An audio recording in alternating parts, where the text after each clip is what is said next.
Je pense que nous sommes dans un moment de grave crise du système judiciaire israélien. Et effectivement, je pense que la réponse à cette crise, elle doit passer par finalement un retour aux sources. Nous sommes arrivés à un point où on s'aperçoit que la justice, comme je disais, la justice devient injuste. Et quand la justice devient injuste, il faut revenir aux fondamentaux de notre propre tradition.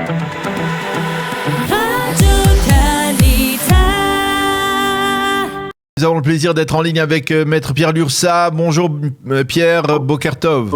Bonjour Daniel. Merci d'être avec nous ce matin. Alors on a besoin de votre éclairage, on va dire professionnel et même, on va dire, votre appréciation politique et idéologique, même sur ce qui se développe ces derniers jours. On a beaucoup parlé de la justice israélienne. Hier, le gouvernement a décidé de voter en faveur de la nomination d'une commission d'enquête d'État, ce qui est relativement rare, pour traiter du dossier, ce que l'on appelle le dossier 3000, le dossier de l'achat ou la vente des sous-marins allemands à Israël. Alors, c'est une décision qui est justifiée à votre avis? C'est une décision politique? C'est une décision qui s'imposait sur le plan sécuritaire? Sur le plan des risques de corruption? Qu'est-ce que vous pensez de cette décision? C'est évidemment une décision politique et moi je trouve que cette décision confirme l'impression qu'une partie de plus en plus grande du public israélien a que la justice est utilisée à des fins politiques. On a de plus en plus un faisceau d'indices qui s'accumulent. Rappelez-vous, l'impression que ça me donne, c'est que non seulement on voudrait que Netanyahou soit écarté du pouvoir, en plus il faudrait qu'il soit condamné avec calomnie, avec l'indignité, et on cherche en plus à salir, je dirais, sa mémoire et ce qui se joue aujourd'hui, ce n'est même plus son avenir politique, c'est la façon dont il restera dans l'histoire. Parce que cette commission d'enquête, sa mission, ça sera quoi exactement? Qu'est-ce qu'elle va déterminer? Eh bien, elle va déterminer si, apparemment, elle fait double emploi avec l'enquête policière qui a déjà été, qui est déjà diligentée. Donc, c'est un petit peu ça ce qui est stupéfiant finalement, si la police fait déjà son travail, pourquoi faire en plus une enquête parlementaire? Pourquoi une commission d'enquête parlementaire? L'impression de ces derniers jours, après l'enquête de Lucas Caliste sur les écoutes policières et après les différentes révélations sur la manière dont ont été traitées les différentes enquêtes concernant Benjamin Netanyahou, c'est que la justice israélienne est utilisée à des fins politiques. Non seulement elle est utilisée à des fins politiques, mais je dirais elle est elle-même devenue un instrument politique et c'est un problème, à mon avis, d'une gravité sans précédent et qui nécessite, je dirais, un nettoyage de fond en comble des écuries d'Augias que sont devenus les différents bras de la justice. Et il s'agit, à commencer par la police, ensuite le procureur, et jusqu'à la Cour suprême, qui elle-même valide tout ce qui se passe en matière de justice en Israël et qui est devenu le premier pouvoir en Israël. Et ce premier pouvoir qui est utilisé à mauvais escient. Vous connaissez le fameux commentaire à propos du verset que tout le monde connaît, Tzedek, Tzedek, Tirdof. Pour que la justice soit efficace, il faut aussi qu'elle soit poursuivie par des moyens qui sont justes. Et là, ce n'est évidemment plus le cas depuis un certain temps. Ça ne date pas d'hier et ça ne date pas de Benjamin Netanyahou. Au début, on a expulsé les habitants du Gush Katif selon des décisions tout à fait iniques. Alors, on pensait que ça concernait que eux. Après, on a vu que les jeunes des implantations étaient poursuivis, étaient eux aussi victimes de manière très, très brutale de la part de la police. Et on pensait que ça concernait qu'une petite minorité. Et puis aujourd'hui, on s'aperçoit que l'ensemble des citoyens d'Israël peuvent être soumis à des écoutes policières sans aucune justification légale. Donc finalement, on s'aperçoit que la justice devient injuste. Est-ce que vous pouvez nous expliquer pourquoi, par exemple, dans le cadre de ces tentatives de ces négociations en vue d'un accord de plaidoyer, l'ancien président de la Cour suprême, Aaron Barak, a jugé bon et nécessaire de répondre à la sollicitation de Binyamin Netanyahou et de s'impliquer dans la médiation? Pourquoi d'abord aussi... Effectivement, c'est un événement très révélateur, très significatif. Qu'il y ait une amitié personnelle entre les deux hommes, c'est tout à fait possible, mais je crois qu'au-delà de ça, l'ancien président Barak, qui lui-même est le principal acteur de la montée en puissance d'un pouvoir judiciaire en Israël, se rend bien compte qu'aujourd'hui il y a un problème grave et quelque part il essaye un petit peu d'amoindrir les dégâts parce qu'il se rend bien compte que si le procès de Netanyahou doit se poursuivre jusqu'à son terme, eh bien, la justice israélienne n'en sortira pas grandie. Déjà, à ce jour, elle n'en sort pas du tout grandie. On s'aperçoit que beaucoup des accusations ne reposaient sur rien du tout. On s'aperçoit que beaucoup de procédures ont été menées de manière tout à fait illégale. Je pense notamment à la façon dont le témoin à charge, Nir Hefetz, a été traité, et les menaces contre sa famille, etc. Je pense que le juge Barak en est bien conscient et quelque part, il essaye de sauver les meubles. Il s'aperçoit un petit peu tard que dans cette histoire, l'image de la justice va sortir très écornée. Si vous étiez Binyamin Netanyahou, si vous étiez l'un de ses conseillers, vous lui conseillerez par exemple d'aller jusqu'au bout du procès parce que il y a une chance qu'il y ait à la fin un non-lieu qui serait effectivement un tremblement de terre pour le système juridique israélien, ou alors vous lui conseillerez d'aller vers un accord de plaidoyer parce que finalement au bout du compte, eh bien la justice condamne 97% des suspects ou des inculpés. Je crois que mon impression, mais évidemment on ne peut pas savoir ce qui se passe dans la tête de Netanyahou, mais l'impression c'est qu'il n'a plus de confiance, il n'a plus la confiance suffisante dans la justice pour considérer qu'il faut mener le procès jusqu'au bout. Et je pense pas qu'il va s'entêter si la possibilité lui est réellement offerte de s'en sortir par un compromis, ce qui n'est pas du tout certain à l'heure où nous parlons, mais si vraiment cette possibilité lui est donnée, alors je pense qu'effectivement il préférera s'en sortir par un compromis, même si ce compromis n'est pas entièrement satisfaisant pour lui. Je voudrais vous poser une question avec un petit peu plus de recul. On voit au travers du procès de Binyamin Netanyahou cette procédure de témoignage à charge, cette possibilité d'accord de plaidoyer. Il s'agit de terminologie ou de démarches juridiques qui sont héritées du droit britannique essentiellement. Certaines sont héritées du droit ottoman encore en Israël. Est-ce que vous ne pensez pas qu'il y a peut-être que le moment est venu d'essayer de reformater la justice israélienne, de se référer peut-être un petit peu plus au droit hébraïque qui peut parfois résoudre des problèmes, peut-être pas tout le temps, mais peut-être parfois résoudre des problèmes. Est-ce que le moment n'est pas venu de modifier cela ? Absolument, absolument. Je partage entièrement cet avis. Je pense que nous sommes dans un moment de grave crise du système judiciaire israélien. Et effectivement, je pense que la réponse à cette crise, elle doit passer par finalement un retour aux sources qui a eu lieu d'ailleurs dans d'autres branches, dans d'autres secteurs de la vie publique en Israël.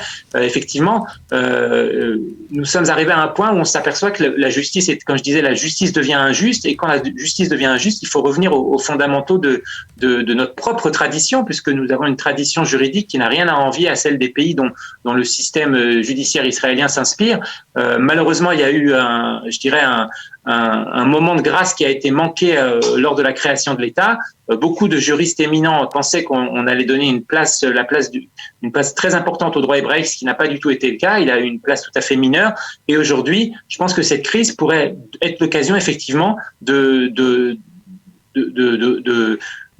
remodeler le système judiciaire israélien en donnant une place tout à fait éminente au droit hébraïque et notamment à la notion hébraïque de la justice qui n'est jamais séparée de la morale, c'est-à-dire quelque part écarter ce risque d'une justice asservie à un pouvoir politique ou asservie à des objectifs politiques. Mais vous voyez une constellation politique qui peut permettre justement d'une telle réforme alors que on a le sentiment que tout est bloqué, que le gouvernement par exemple n'arrive même pas à faire passer la moindre loi aujourd'hui ?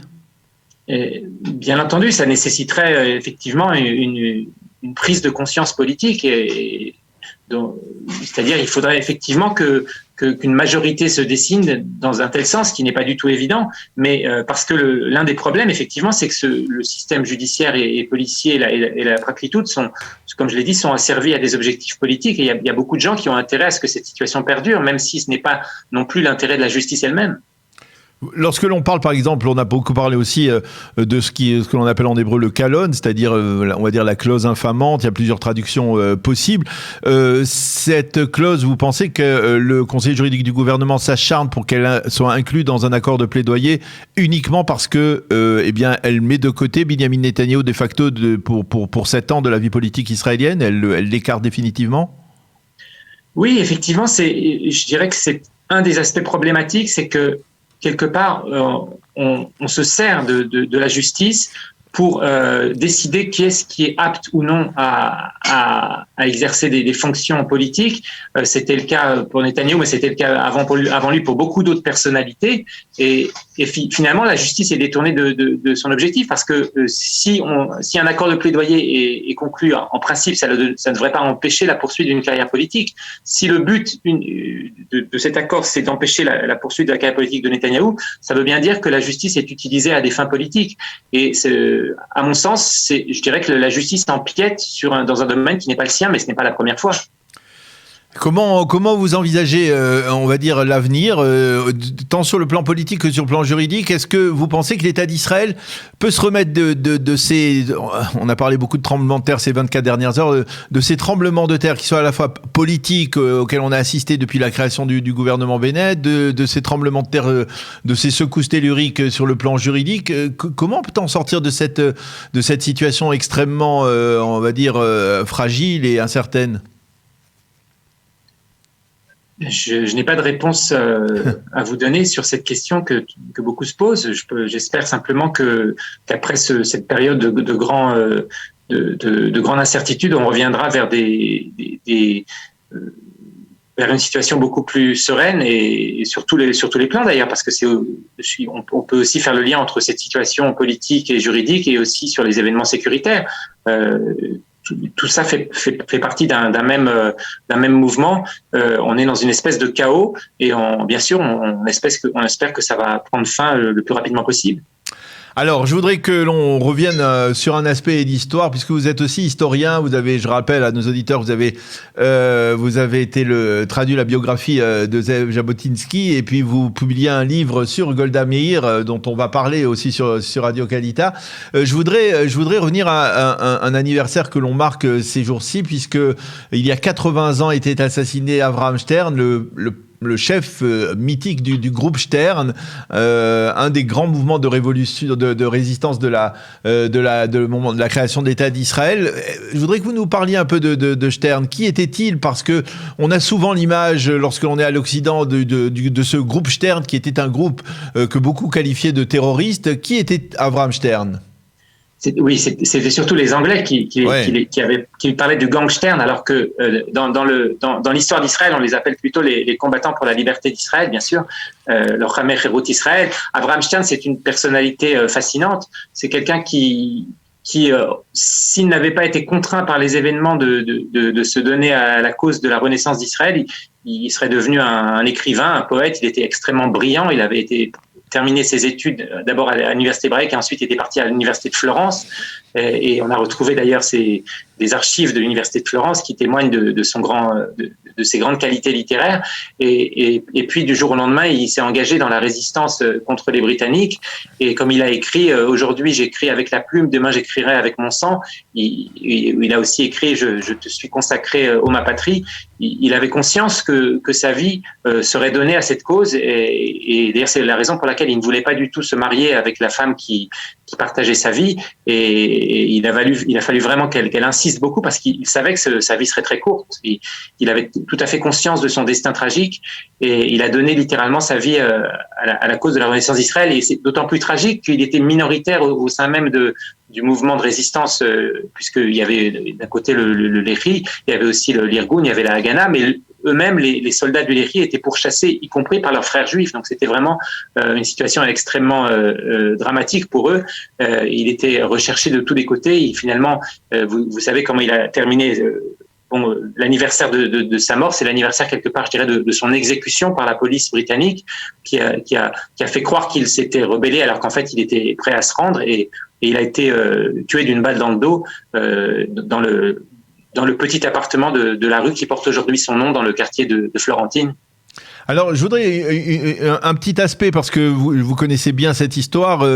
Pourquoi Avraham Stern a quitté, en fait, il était dans l'Irgun, il était dans le Hetzel, et à un certain moment, je crois que c'était en 1940, il a quitté le Hetzel pour créer le groupe Stern. Est-ce que c'était dans le même esprit que le groupe Stern avait été créé, que l'Hetzel avait été créé par rapport à la Haganah, que l'Irgun, on estimait que la Haganah n'était pas suffisamment militante, pas suffisamment belliqueuse envers l'occupant britannique? C'était pour la même raison?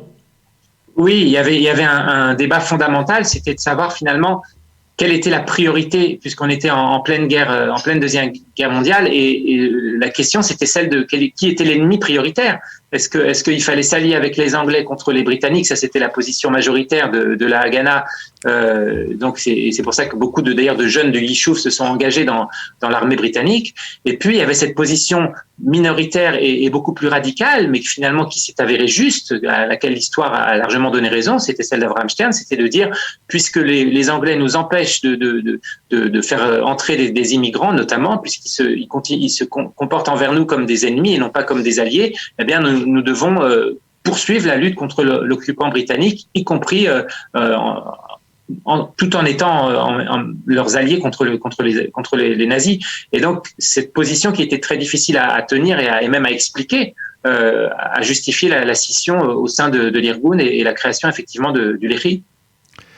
Et donc, quelque part, Abraham Stern reste aujourd'hui l'une des grandes figures, on va dire, de la résistance et de la création de l'État d'Israël, même si il faut bien avouer que pendant les premières années de l'État d'Israël, jusqu'à l'arrivée, on va dire, de la droite au pouvoir, eh bien, sa participation a été quelque peu éludée. J'écoutais hier une émission qui disait que, par exemple, les combattants du Lehi n'avaient pas reçu la reconnaissance de leur combat pour l'État d'Israël, pour la création de l'État d'Israël, au moins jusqu'à ce que Menachem Begin devienne Premier ministre, et c'était même en partie la même chose pour l'Irgun. C'est vrai, il y a eu cette forme de discrimination au niveau des combattants qui ont lutté pour l'État d'Israël? Bien sûr, parce qu'il y avait une dimension...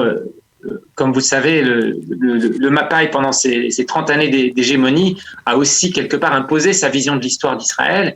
Et il a fallu effectivement l'arrivée au pouvoir de Menachem Begin pour qu'une vision plus équilibrée émerge et qu'on puisse finalement faire entrer dans le panthéon israélien les combattants de l'Irgun et ceux du Lehi. Bien sûr, ça a pris beaucoup de temps, mais aujourd'hui, finalement, c'est le cas. Et il y a un musée Abraham Stern dans l'appartement dans lequel il a fini ses jours, qui est un musée qui est tout officiel, qui est visité par les soldats de Tsahal, notamment, et un petit musée d'ailleurs dont la visite est très recommandée. Effectivement, l'histoire d'Israël a été écrite aussi de manière pas toujours objective, disons, si l'histoire peut être objective, mais je crois qu'aujourd'hui la place d'Abraham Stern est reconnue de manière unanime, ce qui ne veut pas dire d'ailleurs que tout le monde s'identifie avec son combat, avec ses choix politiques, idéologiques. Et ce qui est très intéressant d'ailleurs, c'est que il a aussi laissé ce qu'il appelait les 10 principes de la Renaissance, et il pensait par exemple qu'il fallait que Israël rétablisse la royauté, Malchut Israël, donc il avait aussi une vision politique tout à fait originale. Eh bien, Maître Pierre Lursa, merci beaucoup de nous avoir à la fois éclairé sur ce qui se passe aujourd'hui dans l'actualité présente, politique et surtout juridique, et merci de nous avoir ramené 80 ans en arrière au moment de la mort tragique, l'assassinat de Abraham Stern, le fondateur du groupe Stern, du Lehi, Lochamé Cherut Israël. Merci d'avoir été avec nous ce matin. Bonne journée, à bientôt.